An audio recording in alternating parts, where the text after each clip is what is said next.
آج ایک انتہائی اہم پیغام ہے ہر اس محب وطن پاکستانی کے لیے جو پاکستان کا درد رکھتا ہے، جس کے دل میں پاکستان کے لیے محبت ہے، جو پاکستان کے آئین و قانون کی بالادستی کو بالا تر سمجھتا ہے، اپنے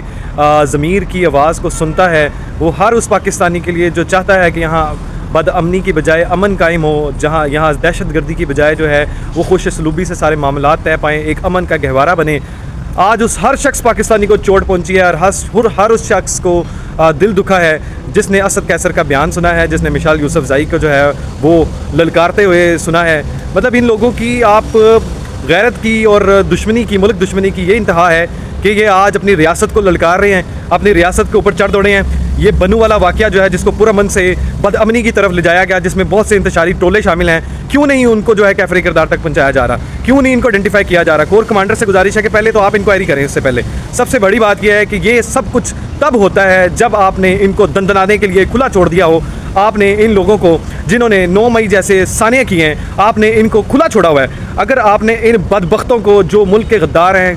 گھٹیا لوگ ہیں، جنہوں نے 2 لخت کیا ہے، جنہوں نے اس ملک میں انتشار پھیلایا ہے، جنہوں نے یہ بد امنی پھیلائی ہے، جنہوں نے تحریک انتشار، آپ نے کیوں نہیں نوٹ کیا اس بات کو کہ تحریک انتشار جو کہ پی ٹی آئی کہلاتی ہے، ان کا ٹی ٹی پی کا اور پی ٹی ایم کا ایک ہی منشور ہے، ایک ہی بات ہے اور ایک ہی الفاظ ہیں اور ایک ہی ایجنڈا ہے، ملک میں بد امنی، ملک میں توڑ پھوڑ، ملک میں جلاؤ گراؤ۔ اسد کیسر کی اتنی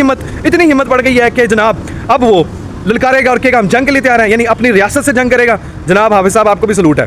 سلوٹ، کمال ہے یار آپ لوگوں پہ۔ مطلب آپ فوج جو ہے وہ میرا خیال ہے اب اتنی سو چکی ہے کہ ان کو یہ نہیں یاد رہا کہ جناب آپ کی ناک کے نیچے جتنے جو سہولت کار تھے، جنہوں نے ان کو بنایا ہے، جنہوں نے ان کو لانچ کیا ہے، انہوں نے ان کو اتنی ان کی جو ہے وہ پٹے کھول دیے ہوئے ہیں کہ اب وہ آپ کو للکارتے نہیں ہیں، اب آپ کے اوپر جنگ کا پیغام دے چکے ہیں۔ آپ کو وہ کہہ چکے ہیں آپ آئیں گے تو ہم آپ سے 2 قدم آگے ہوں گے آپ کی اسٹریٹجی سے۔ تو آپ کا بلّہ ہی حافظ ہے، جیسے کنول شوذف نے کہا تھا نا، انا للہ و انا الیہ راجعون۔ تو فوج صاحب کے لیے ایک ہی پیغام ہے کہ اگر آپ کا یہ حال رہا تو آپ کے لیے بھی انا للہ و انا الیہ راجعون۔ بلوچستان جیسے حالات آپ نے پہلے سے چیک کیے ہوئے ہیں کہ ملک میں کتنی تقسیم در تقسیم جو ہے وہ چیزیں ہو رہی ہیں۔ سندھ میں بھی آپ وہی حالات چاہ رہے ہیں، کے پی کے میں آپ کے سامنے ان کی حکومت ہے، سریعام دہشت گردی ہے، پورے ملک میں بدامنی پھیلا دی ہوئی ہے۔ اسد کیسر کہے گا کہ ہم جنگ کریں گے ریاست کے خلاف، اسد کیسر کہے گا کہ ہم آپ سے 2 قدم آگے ہیں، آپ ہمیں دھمکی لگائیں گے۔ دھمکی کیا؟ آپ کا منہ نہ توڑ دیا جاتا اگر آپ نے ان کو قانون کی راہ میں ڈالا ہوتا، اگر آپ نے قانون کا راستہ کھولا ہوتا، اگر آپ نے انصاف کا پلڑا بھاری رکھا ہوتا، اگر آپ نے ان ججز کو لگام دی ہوتی جنہوں نے ضمیر کی بجائے، آئین کی بجائے اپنی کرش کو، اپنی فیملیز کی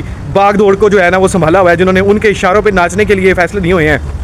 چاہے وہ آپ کے چھپے ہوئے اندر جرنیل ہوں، چاہے اب آپ کے اندر چھپے ہوئے ججز ہوں، ہر وہ شخص جو اس ملک کا غدار ہے، جو ہر وہ شخص جس نے اس ملک کے ساتھ بددیانتی کی ہے، ملک میں آئین کو نافذ ہونے میں روکا ہے، اس کا سازش کا حصہ بنا ہے۔ آپ کو پتہ ہے آرٹیکل 6 کا حوالہ دیتا چلوں آپ کو، صرف یہ نہیں ہے کہ جس نے آئین توڑا ہے یا جس نے ملک کو 2 لخت کرنے کی اور سوورینٹی کو چیلنج کیا ہے، بلکہ ہر وہ شخص جو اس کی پداش میں، جو اس کا سہولت کار بنتا ہے، جو اس کو سبورٹ کرتا ہے، سسپینڈ کرتا ہے یا اس کام میں حصہ لیتا ہے یا کنٹریبیوٹ کرتا ہے، ہر اس شخص پہ آرٹیکل 6 لگتا ہے۔ تو آج مشال یوسفزئی جو ہے وہ ہمیں ان کو کہے گی کہ اب آئی ایس آئی کے ٹکڑوں پہ پلنے والے، اور یہ وہ صحافی، میں آپ کو نامور صحافیوں کے نام لے دیتا ہوں جو خود ضمیر فروش نہیں ہے، صرف عورتیں سپلائی کرنے والے لوگ اب ہمیں قانون سکھائیں گے۔ یہ لوگ وہی ہیں جو پیڈ اداکار ہیں، ڈیجیٹل ٹیررسٹ ہیں۔ آپ نے حافظ صاحب ڈیجیٹل ٹیررسٹ کا نام تو دے دیا لیکن ان کو لگام نہ ڈالی، تبھی ان کی اتنی آنکھیں کھلی ہوئی ہیں کہ آپ کو ہی للکار رہے ہیں، اور آپ وہ آپ نہیں ہیں، آپ کا کردار صرف آپ اکیلے نہیں ہے، پاکستان فوج ہے اور ہم پاکستان فوج کے ساتھ تھے، ہیں اور رہیں گے۔ لیکن اس کے لیے آپ کو میدان میں آنا پڑے گا، جو بھی آج تک ہوتا رہے، چاہے اس میں کردار بیوروکریسی کا ہو، چاہے اس میں کردار ججز کا ہو، چاہے اس میں کردار آپ کے جرنیلوں کا ہو،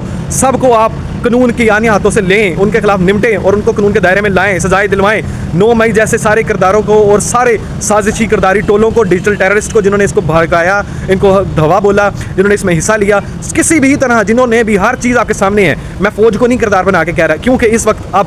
پانی جو ہے وہ سر سے اوپر جا چکا ہے، ابھی بھی ہوش کے ناخن لیں۔ ہر وہ شخص گھٹیا، یہ نیازی کو جو چپیڑے ماری ہیں، ٹھیک کیا ہے، بہت ٹھیک کیا ہے۔ مطلب آپ اتنے گھٹیا ہیں، آپ اتنے بددیانت ہیں، امانت جو میں خیانت کرنے والے لوگ ہیں کہ آپ کے ہاتھ کسی کی چیز چڑھ جائے نا تو آپ وہ لے بھاگتے ہیں، تو پھر آپ کو بھاگتے ہوئے چپیڑے پڑی ہیں نا تو اب آپ کو سکون رہے گا۔ یہ جو پنکی صاحبہ ہیں ان کو بھی یہی حال ہے، جو بچوں کی بلاد وہ جو ہے وہ جو ہے بلی رہتی ہیں، جادو ٹونے کرتے ہیں، جس طرح حکومت میں آنا چاہتے ہیں۔ لعنت ہے ایسی حکومت پہ جس پہ یہ خود کہتا ہوتا تھا میں وزیر اعظم کٹ پتلی ہوتا، میں ایسی حکومت نہیں لوں گا۔ تو آج یہی کردار جن کو آپ نے لانچ کیا ہوا ہے، آج بھی غلطیوں کو سدھاریں اور آج بھی ان لوگوں کو جو ہے وہ کٹہرے میں لے کے آئیں، یہ نہ ہو کہ بہت دیر ہو چکی ہو۔ Thank you.